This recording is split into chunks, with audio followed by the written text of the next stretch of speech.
Hello children, myself Jyoti Nahar from Shiv Jyoti Educational Group, Kota.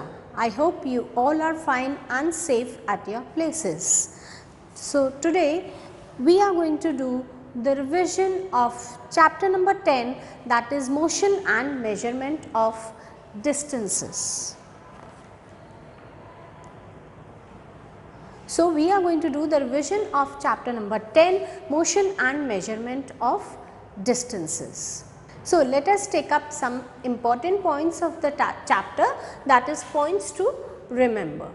The first topic that we did in this chapter is story of transport, that is in earlier times there were no vehicles, we did not have the wheels. With the invention of wheels made movement very easy. Nowadays we have running trains and that has made the distance made us to cover the distance in a very short period of time. We can move from one place to another in a very short period of time.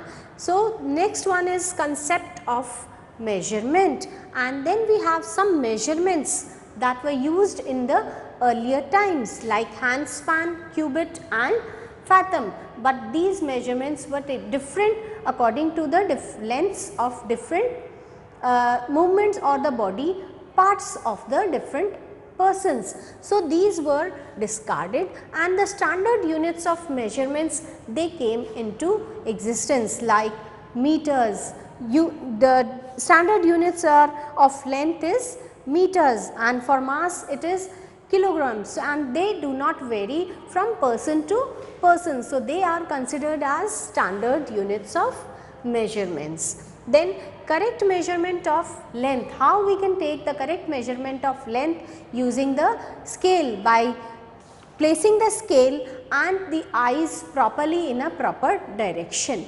Then measuring the length of a curved line. How we can measure the length of a curved line?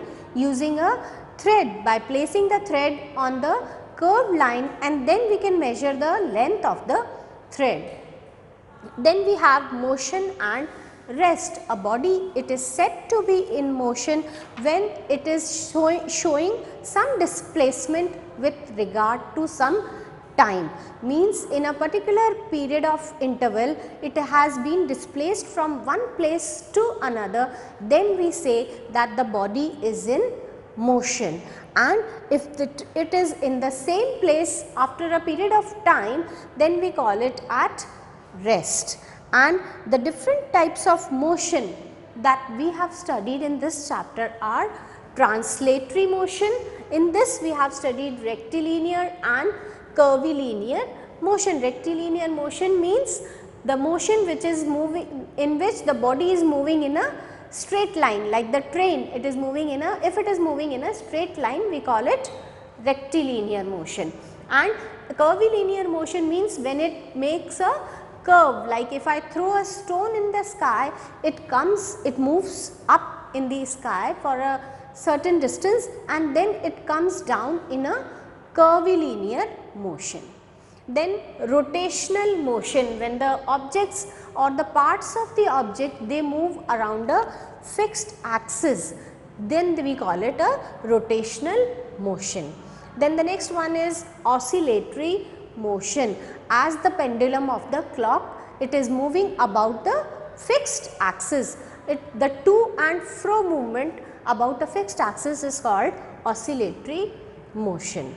Then vibratory motion, it is the faster or rapid movement of oscillation, means rapid oscillatory motion is called as vibratory motion, when the movement moves to and fro about the mean position. Then periodic and non-periodic motion, when the motion of the object it repeats itself after a fixed interval of time, then we call it periodic. And if the time period for the repetition of movement is not fixed, then we call it non-periodic motion. And different motions at the same time, we can have two different motions or more than two at the same time, like the earth, when it is rotating on its axis, it is doing rotational movement, and when it is revolving around the sun, it is doing translatory motion. So, we can have two or more motions performed by a body at the same time. So, this was a quick recapitulation of the chapter.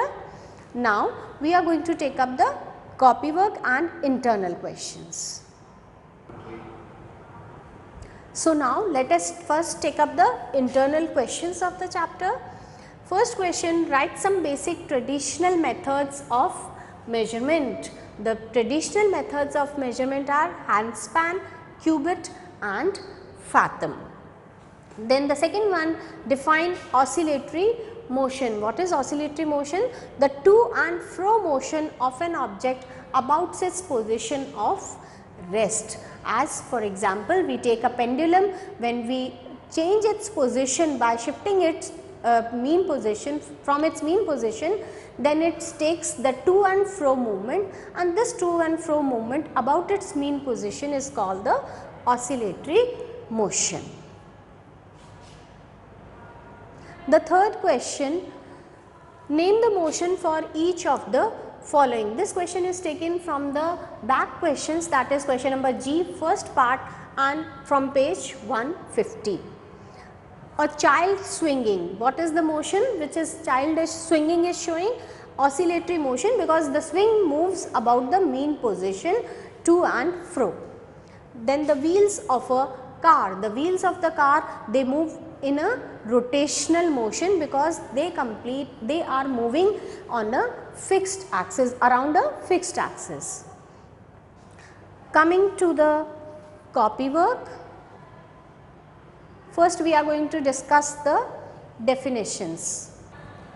First definition is rest. A body is said to be in rest if its position does not change with time in relation to a stationary object. If we compare it with a stationary object, if it is changing the position, if the position of the object is changing with respect to that stationary object, like for example tree, if the car is moving and we just observe that the distance has changed with relation to the tree, then we call that the car is in motion, but if the distance does not change or if the position does not change, we call it to be at rest. So, a body is said to be in rest if the position does not change, but if the position changes with respect to a fixed object after a period of time, we call it in motion.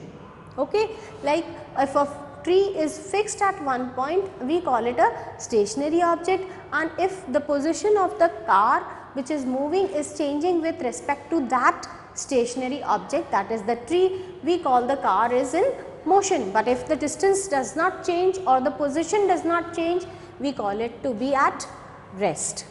Then the third one, periodic motion. What is periodic motion?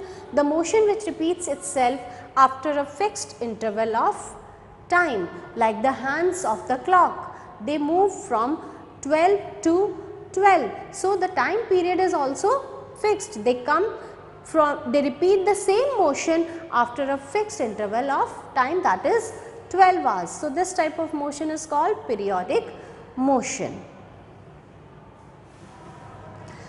Then the next one is vibratory motion, the to and fro motion of an object about its position of rest, in which some points do not move at all, like the vibrations in the string of a guitar. If I struck a string of the guitar, it will move about its mean position to and fro, and this to and fro motion is known as vibratory motion. But in this type of motion, some points of the string may not move at all, or they may show very minor vibrations. The next question is, give reasons. We say a tree on a road is stationary, but when we are in moving train, we see that trees are moving fast in the direction opposite to that of the trains. So, children, you must have observed, when you are moving in a train, the trees which are stationary, which are at a fixed point, they seem to move backwards. So, why is that so?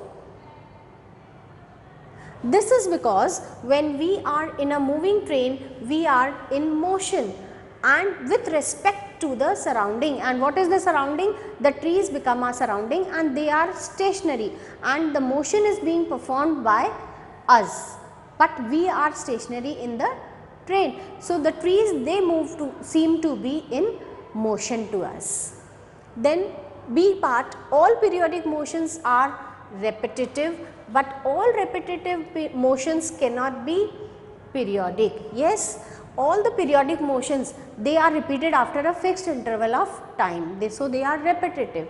But sometimes all the repetitive motions which are repeating, they may not repeat themselves after a fixed interval of time, they may change their time interval. So, they are not periodic. So, all periodic motions are repetitive motions as they repeat their motions after a fixed interval of time. But in case of repetitive motions, the motion repeats at any interval of time. Take for example the wheels of a bicycle. It is rotational because the motion is it is repetitive, but it is not rotational because the time period taken for each cycle to complete is not fixed. The speed of the cycle may slow down or it may become faster. So, the time taken for one cycle to complete, it is different for different speed. So, the motion is repetitive, but it is not rotational.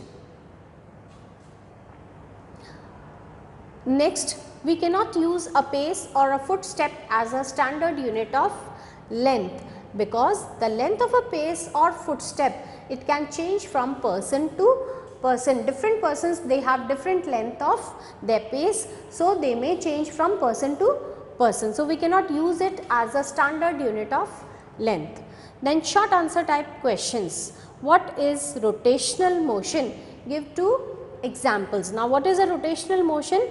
The motion of an object about a fixed axis without changing its position, like the movement of the blades of a fan. How do they move? They move about a fixed axis, and the position of the fans, they do not change with the respect to the axis. Movement of blades of a fan, movement of hands of a clock, they are examples of rotational motion.